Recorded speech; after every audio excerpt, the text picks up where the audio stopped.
थाणे बुलाखान में भी महंगाई जो जिन बोतल का बाहर निकरी आयो। आम वाइपे जी शयुनि जा अघ वधी वञण सबब गरीब आवाम बिन वेलनि जी मानी लाइ परेशान आहे।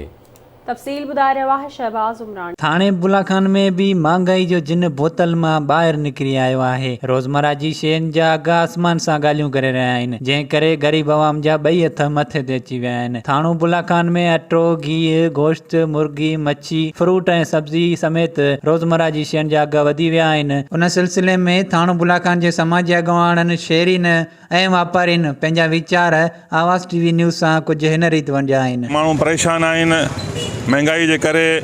जॾहिं खां इहा नियादी हुकूमत आई आहे तॾहिं हिन माण्हुनि जो जीवन जंजाल करे छॾियो आहे। पेट्रोल, डीज़ल ऐं ॿिए खाधे वारी शयुनि जा अघ वधाए छॾिया आहिनि ऐं ग़रीब माण्हू जेके से ॿिन वेले जे मानी जे लाइ परेशान आहिनि। वाइदा इक़रार कया त आउं तब्दीली आणींदुसि, 1 करोड़ नौकरियूं, 50 लख घर ॾींदुसि।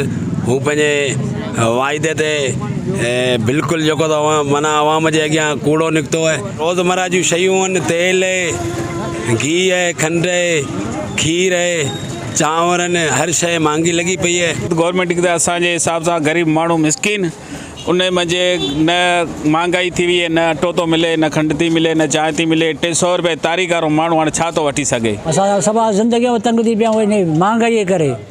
महिरबानी करे वसारनि खां असां इहा अपील आहे, असां ग़रीबनि जे लाइ कुझु सोचो, कुझु असांजे लाइ कुझु कयो, कुझु सस्ताई कयो त जीअं माण्हू वीचारा परेशानी मां गुज़री रहिया आहिनि, परेशानी ख़तमु थिए। हर शइ महांगी थी वई आहे। ग़रीब माण्हू भाॼी हिकिड़ो ॻाढ़ा गजर 80 रुपया किलो, हाणे ग़रीब माण्हू किथां थो पुॼी सघे। हर शइ महांगी थी वई। असीं वारे खां अपील महिरबानी करे हर शइ ग़रीब आवाम लाइ को रिलीफ कयो वञे। गिह जी थैली वठंदा हुआसीं 110 रुपया, उहा हींअर 300 रुपया पई मिले। हाणे ग़रीब माण्हू असीं जेको सो तक़रीबन कमायूं 150 खां 300 ताईं तारीख़, सो असांजी पूरी कान्हे से। महंगाई तमामु घणी वधी वई आहे। मुर्गी असां हींअर 480 रुपया किलो हलायूं पिया। जेको गिराक अचे थो रेट पुछा करे थो भॼी थो वञे। हाणे असां पाण परेशान थी विया आहियूं।